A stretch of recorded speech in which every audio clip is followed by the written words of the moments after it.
Everyone, स्वागत है आपका हमारे इस नए वीडियो में। और आज के वीडियो में हम अटॉर्नी जनरल ऑफ इंडिया के बारे में जानेंगे। अटॉर्नी जनरल ऑफ इंडिया को हम हिंदी में महान्यवादी के नाम से जाने जाते हैं। तो ये महान्यवादी जो है अभी चर्चा का विषय बना हुआ है, क्योंकि ये करंट न्यूज के तहत अभी आ रहा है। पहले के जो महान्यवादी थे उनका कार्यकाल पूरा हो गया और तथा नए महान्यवादी की अभी नियुक्ति हुई है। जो पुराने महान्यवादी थे उनका नाम था के वेणुगोपाल और जो नए महान्यवादी नियुक्त हुए हैं उनका नाम है are Venkat Ramani.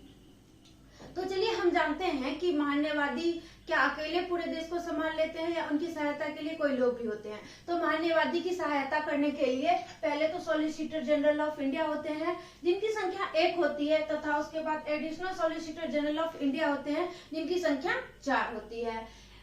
Attorney general of India जो है इनका संविधान में उल्लेख है। ये ऐसा पद नहीं है जिसको चाहा किसी ने बना दिया। इसका वर्णन क्या है हमारे संविधान में है और हमारे संविधान के आर्टिकल 76 जो है इसके तहत इसका वर्णन किया गया है, यानी कि उल्लेख किया गया है। तो चलिए हम देखते हैं महान्यवादी के बारे में। तो सर्वप्रथम क्या है, ये देश के सर्वोच्च कानून अधिकारी होते हैं, यानी कि ये देश के मतलब केंद्र सरकार जो है ना उनका ये वकील होते हैं। अगर आप साधारण सी भाषा में अगर समझने की अगर हम कोशिश करें तो ये कहीं ना कहीं केंद्र सरकार के वकील होते हैं। केंद्र सरकार में जितने भी लोग होते हैं, नेता होते हैं, वो कोई तो कानून के जानकार नहीं होते हैं। नेता का अगर आप एजुकेशन क्वालिफिकेशन देखिएगा तो वो बहुत ज्यादा नहीं होता है। अगर आप रक्षा मंत्री को ही जान लीजिए तो देख लीजिए, तो ऐसा नहीं है कि रक्षा मंत्री को पूरी तरह से डिफेंस का ज्ञान है या उनको बंदूक चलाने आता है या कुछ भी करने आता है, ऐसा नहीं है। वो तो एक तरह से जनता के प्रतिनिधित्व होते हैं ना, तो जनता के प्रतिनिधित्व तो कोई भी कर सकते हैं, लेकिन उनके पीछे वो जो काम करते हैं उनके पीछे जिनका हाथ होता है वो कहीं ना कहीं महान्यवादी का ही हाथ होता है। जैसे कि आप देख सकते हैं सरकार ने आर्टिकल 370 को खत्म किया, तो इससे पहले उनको ये तो जानना होगा ना कि आर्टिकल 370 जो है वो क्यों खत्म किया जाना चाहिए, उसके बाद क्या किया जाना चाहिए। तो ये जितनी सारी चीजें होती हैं सरकार में उसके पीछे कहीं ना कहीं महान्यवादी का ही हाथ होता है। उसके बाद अगर आप देखेंगे कि केंद्र सरकार के ऊपर भी क्या होता है कि बहुत ज्यादा केस होता है। जब से पीआईएल का दौर आया, पीआईएल का जो शुरुआत हुआ वो जस्टिस पीएन भगवती के द्वारा किया गया था। पीआईएल का मतलब होता है पब्लिक इंटरेस्ट लिटिगेशन, यानी कि जनहित याचिका के नाम से इसको हम हिंदी में जानते हैं। तो जब से ये पीआईएल का दौर आया तब से केंद्र सरकार के खिलाफ क्या हुआ, केसों की संख्या और बढ़ने लगी। और केसों की संख्या जब बढ़ने लगी तो सरकार को कोई वकील तो चाहिए। सरकार अपने से जाके उच्चतम न्यायालय में अपना केस तो नहीं लड़ सकती है, उसके दलीलों को रखने के लिए कोई व्यक्ति तो चाहिए। तो उन्हीं के दलील को रखने के लिए ये महान्यवादी भारत के उच्चतम न्यायालय में सरकार की ओर से उपस्थित होते हैं और उसके बाद सरकार के ये पक्ष को रखते हैं। सरकार की मतलब सरकार पर अगर कोई केस दर्ज होता है तो उनको अगर देश के किसी भी न्यायालय में जाना पड़े तो वो जाते हैं। जैसे कि महान्यवादी एक ही होते हैं तो ये अपनी उपस्थिति ज्यादातर उच्चतम न्यायालय में ही दर्ज कराते हैं। और जो इनकी सहायता करने के लिए सॉलिसिटर जनरल होते हैं और एडिशनल सॉलिसिटर जनरल जो होते हैं वो कहीं ना कहीं देश के जितने भी न्यायालय है वहां जाते हैं और वहां सरकार का पक्ष रखते हैं।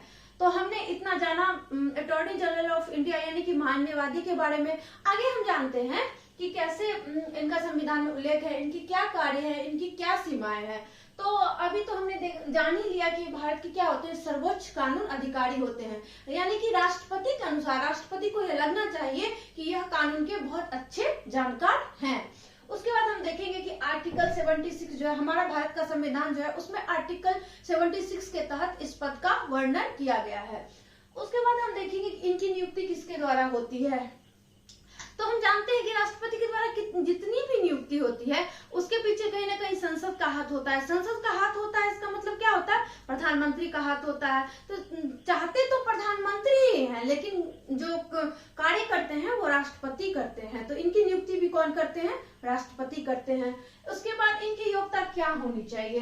कोई भी व्यक्ति अगर महान्यवादी बनना चाहता है, अटॉर्नी जनरल ऑफ इंडिया बनना चाहता है, तो उनकी कुछ ना कुछ योग्यताएं भी तो होनी चाहिए ना। तो इनकी योग्यताएं जो हैं सर्वप्रथम तो ये है कि ये भारत का नागरिक होना चाहिए। दूसरा क्या होना चाहिए कि उच्चतम न्यायालय में इनको 5 वर्ष का जज होने का अनुभव हो या 10 वर्ष वकालत करने का अनुभव हो। ये जो योग्यताएं हैं वो उच्चतम न्यायालय के न्यायाधीश बनने की योग्यता के बराबर है। तो आप समझ सकते हैं कि इनकी योग्यताएं कोई कम योग्यताएं नहीं है। जितनी योग्यता अगर किसी व्यक्ति को सुप्रीम कोर्ट में जज बनने के लिए चाहिए, उतनी ही योग्यता अटॉर्नी जनरल ऑफ इंडिया बनने के लिए चाहिए। उसके बाद हम देखेंगे कि 10 वर्ष का वकालत का अनुभव, ये तो हमने देख लिया। उसके बाद हम देखेंगे कि राष्ट्रपति के अनुसार ये न्यायिक मामलों के जानकार होने चाहिए, यानी कि राष्ट्रपति को ये लगना ही चाहिए कि यह मतलब न्यायिक मामलों के ये सर्वश्रेष्ठ है, यानी कि ये संविधान को बहुत अच्छे तरीके से जानते हैं। उसके बाद हम देखते हैं कि इनका कार्यकाल जो होता है वो कोई निश्चित नहीं होता है, लेकिन अभी तक आप देखिएगा कि जितने भी अटॉर्नी जनरल ऑफ इंडिया को बनाया गया है उनका कार्यकाल कहीं ना कहीं 3 वर्षों का होता है। 3 वर्षों का होता है, लेकिन इनका कार्यकाल ऐसा नहीं है कि संविधान में वर्णन है 5 साल का होगा, 2 साल का होगा, 1 साल का होगा, ऐसा नहीं है। इसलिए इनके कार्यकाल क्या है, निश्चित नहीं है। जैसे कि आप देखिएगा राज्य में जो राज्यपाल की स्थिति होती है, कहीं ना कहीं अटॉर्नी जनरल ऑफ इंडिया का भी जो स्थिति है वो उसी तरह से दिखता है। राज्य के अगर राज्यपाल हैं, उनको अगर सुबह फोन आए कि आपको अपने पद से हटाया जा रहा है राष्ट्रपति के द्वारा, तो उनको अपने पद से क्या होगा, त्याग पत्र देना होगा। तो वैसा ही कहीं ना कहीं अटॉर्नी जनरल ऑफ इंडिया का पद भी है। उसके बाद हम देखेंगे कि हाँ, हमने देख ही लिया कि इनका कार्यकाल निश्चित नहीं है, तो इसका मतलब राष्ट्रपति जब तक चाहेंगे तब तक ये अपने पद पर बने रहेंगे, और राष्ट्रपति जिस दिन इनको कह देंगे कि आपको ये पद आज छोड़ देना है, तो उनको ये छोड़ देना होगा। उसके बाद देखेंगे कि कहीं ना कहीं ये सरकार के अभिन्न अंग होते हैं। सरकार जो चाहते हैं वो यही बोलते हैं। इनके अपना अगर मत है, कोई इनका अपना पर्सनल ओपिनियन का कोई वैल्यू नहीं होता है। ये जो सरकार चाहती है इनको यही बोलना पड़ता है। तो ये ऐसा है कि अगर सरकार बदल जाती है तो इनको भी त्याग पत्र सौंप देना होता है। मान लीजिए कि कभी सरकार ने चुनाव लड़ा या हार गई, तो ये भी अपना त्याग पत्र सौंप सकते हैं, या बीच में सरकार भंग हो गई, संसद भंग हो गई, तो भी इनको अपना त्याग पत्र सौंपना होता है। वो राष्ट्रपति को अपना त्याग पत्र सौंप देते हैं, क्योंकि राष्ट्रपति के द्वारा ही इनकी नियुक्ति होती है, तो ये राष्ट्रपति को ही अपना क्या करते हैं, त्याग पत्र सौंप देते हैं। उसके बाद देखेंगे कि हम इनके क्या कार्य होते हैं और इनके क्या अधिकार होते हैं। तो सबसे पहले कार्य के रूप में तो सबसे बड़ा कार्य इनका यही होता है कि राष्ट्रपति अगर चाहे तो इनको बुलाकर किसी भी कानून के जो भी विषय है उन पे ये अपना सलाह ले सकते हैं, या राष्ट्रपति इनको कोई कार्य देते हैं कि विधि से संबंधित ये कार्य है और आपको ये करना है, तो ये करके राष्ट्रपति को सौंप देते हैं। उसके आगे हम देखेंगे कि आर्टिकल 143 के तहत ये उच्चतम न्यायालय में सरकार का प्रतिनिधित्व करते हैं, यानी कि संविधान में इस चीज का वर्णन है आर्टिकल 143 में ये सरकार का प्रतिनिधित्व करेंगे उच्चतम न्यायालय में। उसके बाद हम देखेंगे कि भारत के किसी भी सरकार की मतलब भारत के किसी भी न्यायालय में ये केंद्र सरकार की पैरवी करते हैं। ये मुख्यतः केंद्र सरकार के लिए काम करते हैं, ये राज्य सरकार के लिए काम नहीं करते हैं। राज्य सरकार के काम करने के लिए अलग से एक राज्य का महाधिवक्ता होता है, वो राज्य का प्रतिनिधित्व करता है, ये केंद्र का प्रतिनिधित्व करते हैं। इसमें आपको कोई कंफ्यूजन नहीं होना चाहिए। उसके बाद हम देखेंगे संसद के जो दोनों सदन होते हैं, ये लोकसभा हो राज्यसभा हो, ये दोनों सभा में बैठ सकते हैं, बोल सकते हैं, कार्यवाही में भी भाग ले सकते हैं, लेकिन जब अगर मतदान करने की बारी आएगी तो इनको मतदान करने का कोई अधिकार नहीं है। उसके बाद हम देखेंगे कि वेतन राष्ट्रपति के द्वारा निर्धारित होता है, यानी कि इनके वेतन का कोई मतलब फिक्स नहीं है कि इतना ही होगा, कहीं ना कहीं ये राष्ट्रपति के द्वारा निर्धारित किया जाता है। उसके बाद हम देखेंगे कि एक सांसद को जितने वेतन भत्ते या विशेषाधिकार जो भी मिलते हैं वो इनको भी मिलता है। उसके बाद इनका तो कार्य हम लोगों ने देख लिया, योग्यताएं भी देख ली, नियुक्ति भी देख ली। अब हम देखेंगे कि इनकी क्या क्या सीमाएं होती हैं।